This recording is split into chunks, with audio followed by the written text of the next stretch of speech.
Hello everybody, I'm Movie Wisecracker, and I am doing a double film review for A Nightmare on Elm Street 1984 and A Nightmare on Elm Street 2010. Now, I'm not going to bash on the film, on either film. I'm just going to give my opinion towards what I feel about A Nightmare on Elm Street, basically.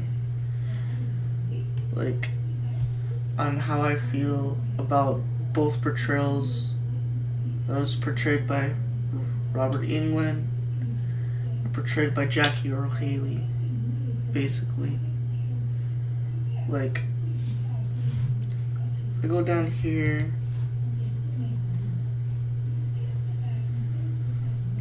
I'll start with the 1984 Nightmare on Elm Street, which was starring John Saxon, Ronnie Bakley, and Heather Langenkamp, and Johnny Depp. So basically, the movie's about a group of kids that get, like, haunted in their dreams by Freddy Krueger, right? Not only does he haunt their dreams, he also can kill them in the dreams, basically. Like, every aspect of this film is great. Like, it's dark, ominous, and it has comedy as well. Like, what I love about this film is the portrayal of Freddy Krueger, honestly, by Robert Englund. Like, I enjoyed how Robert Englund made this come to life. Like, you hate this type of character, but then again, he does the most crazy things to the point where you actually laugh at it, but in a good way, not a bad way. Like there's so many scenes within this film that's just memorable, basically. Like, very memorable. Like, I even enjoyed the young actors and actresses that were in this film, mainly Heather Langenkamp and Johnny Depp, basically.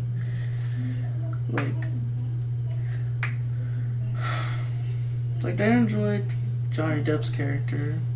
He played like an athlete in high school, but not your typical athlete. This athlete didn't look like an athlete in this film, and also instead of portraying like the asinine type of athlete in films that portray athletes, which is kind of not true, he plays a boyfriend that actually cares about his girlfriend, who is Nancy.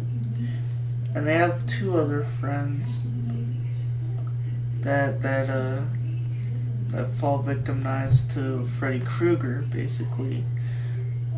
But then again, they all are victims of Freddy Krueger's. But what is amazing about this film is that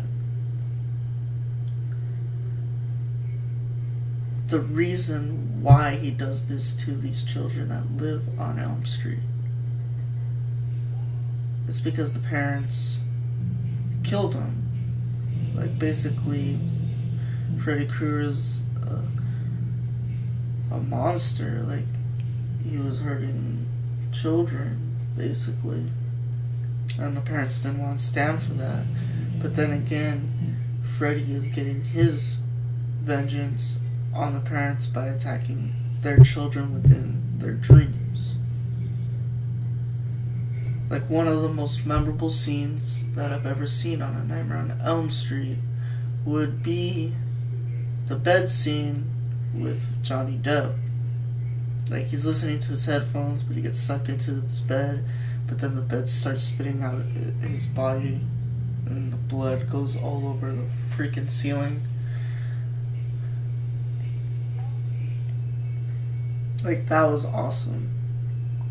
Then I loved how Heather Langenkamp, she set up booby traps for Robert Englund, basically, which was pretty cool near the end. and and the way she beats him is basically she realizes that she's in a dream, but then again she doesn't necessarily beat him because he's a boogeyman type of figure that cannot die or be rid of. He grows upon fears of young teenagers, basically. And then I move on to the 2010 Nightmare on Elm Street, which was, I'd have to say, they had good casting on this, but they really went nowhere with the film. Like, the only character I liked was portrayed by the guy who was on Haunting in Connecticut. Let me see. I think it's Kyle Gallner. Yeah, it's Kyle Gallner. He did a really good part. But what I wanted was more build-up on his character. But then I move on to Rooney Mara's character, which she plays Nancy. But what I don't like about this movie is they changed the last names. Instead of Thompson, it's like Holbrook, basically. They changed it to Nancy Holbrook, which I found kind of annoying.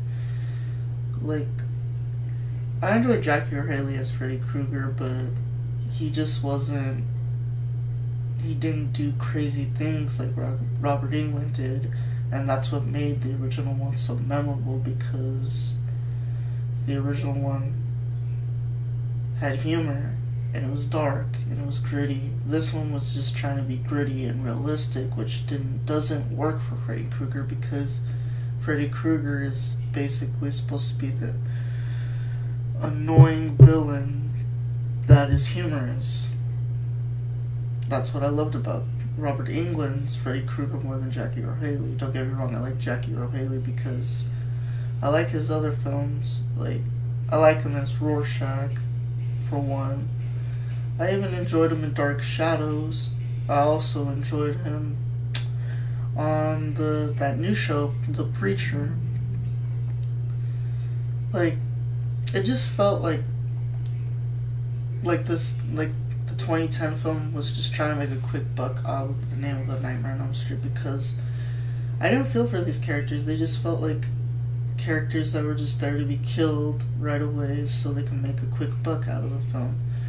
Like, that's the difference that I feel towards the 2010 version of A Nightmare on Elm Street to the 1984 version of A Nightmare on Elm Street. Like, I could feel the difference, and honestly, I didn't really much care for the 2010 one. And plus, like, I can remember the director of A Nightmare on Elm Street, which is Wes Craven, right? But I can't remember the director of the new film. That's how bad the new film was. Like, it wasn't even memorable to the point that I can't even remember the names of the 2010 Nightmare on Elm Street characters. And now I go to my rating. For Nightmare on Elm Street 1984, I would give it, as a diehard horror buff fan, I would give that an A.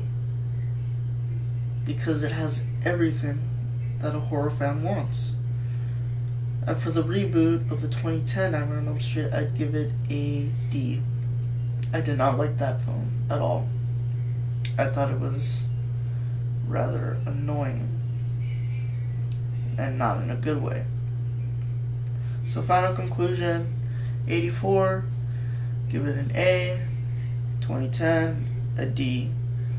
And that's all I have to say about this. And this is my double film review conclusion. I am Movie Wisecracker. Please like or subscribe if you dare.